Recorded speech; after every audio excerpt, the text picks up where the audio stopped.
Welcome back to ARC PDX Sports. Before we move on to the other stories, we still want to talk about the draft and how impactful it was for the Trailblazers.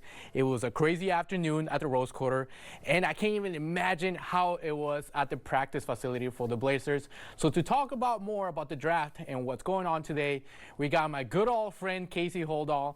Casey, how you doing? I'm doing great, Guillermo. How you doing? I'm doing wonderful, man. I'm excited about this time of the year because we get to see the new talent coming into the league, not only to the Blazers, but, you know, the entire NBA. All right, I need to know your initial reaction to not only the draft, but today in general. Well, I think first my initial reaction was, I think, what a lot of people's initial reaction was to the Blazers pick, at least, which was surprising.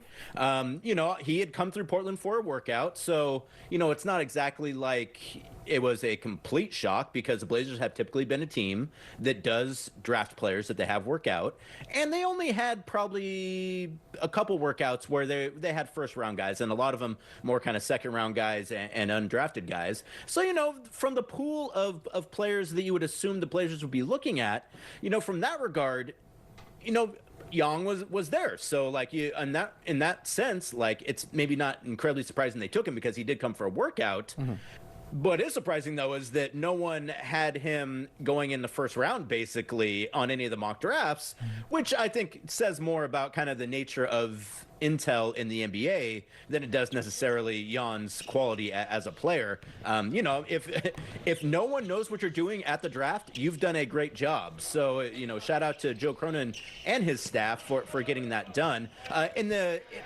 To your question about kind of the draft in general, I think it was a really good draft. I think there's obviously a lot of talent in this draft, up and down the first round. I think kind of the surprising things were obviously Blazers going with Jan, another center, two centers 2 years in a row. I think people are surprised that the Brooklyn Nets ended up using all 5 of the first round picks that they had, which no team has ever done before. And then I think maybe some of the trades, particularly the trade that sent the pick to New Orleans for a 2026 unprotected first round pick. I think that was pretty surprising for people as well, just because you don't tend to see unprotected picks get moved, particularly for teams that, like the Pelicans, were in the lottery this year. So, you know, I think in a lot of ways, Guillermo, it kind of went the way people thought, other than a few small things here and there. And definitely the Blazers kind of going off the board with Hansen Yang is definitely one of the things that I think caught people off guard, including everyone who was covering the draft today at the practice facility.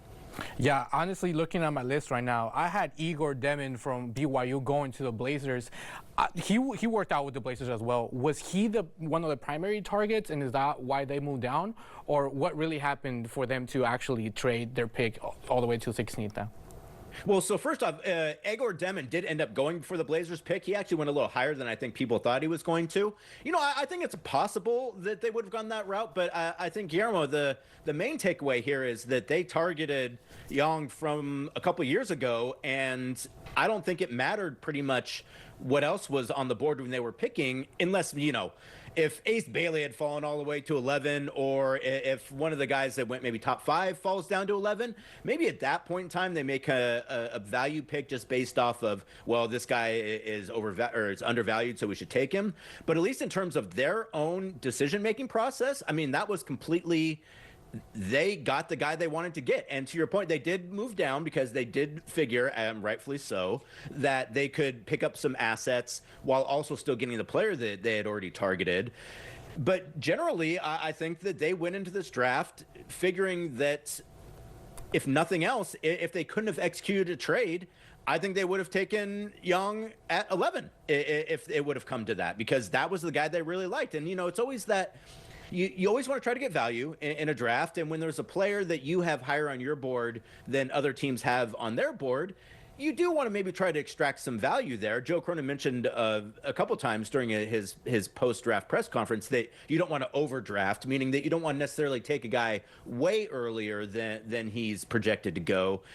But the other part about that too is that the worst possible outcome in that situation is trading down and then not getting the guy you already targeted because someone else swoops in and gets him. So, you know, is it possible the Blazers could have traded down a little bit further and still gotten Yang? Yeah, I think that's possible. But at the end of the day, you go into a draft with your targets, and when your targets are available, you extract some value like the Blazers did by getting a first-round pick and 2 future second-round picks, but you also want to make sure that you get the guy you're coming in the draft to get. So I think they played it. They didn't play it incredibly safe because, again, they did execute that trade.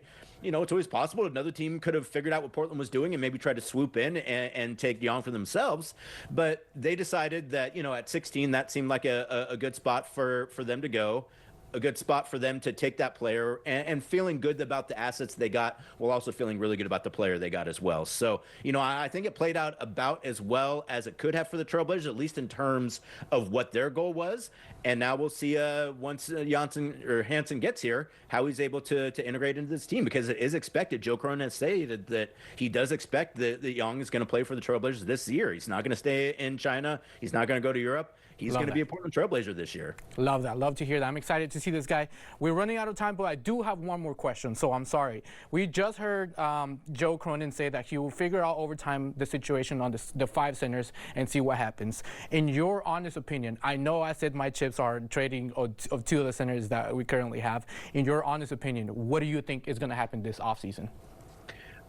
Honest opinion, I wouldn't guess who will get moved, but I mean, I think you look at a roster, you got 15 spots, and if 5 of those guys all play the same position, yep. You know, I think, you know, Joe, you know, he didn't state it straight up, but he's basically like, you know, that's something we're going to have to figure out. Mm-hmm. And so I would imagine that there are moves to be made. And I mean, and, you know, obviously it hasn't been announced yet. It hasn't been finalized yet. So can't really talk about it in detail. But, you know, they have already reportedly done one trade. And I would expect that the Trailblazers will be an active team this year in the trade market. I think we've already seen league-wide it's going to be a very active offseason. I am so excited for this offseason and for the Blazers. This is an exciting time. This team will be rocking the next few months. Casey, thank you so much. Can't wait to see you in person. Guillermo, take care, man. Appreciate having me on. You too. Have a good night.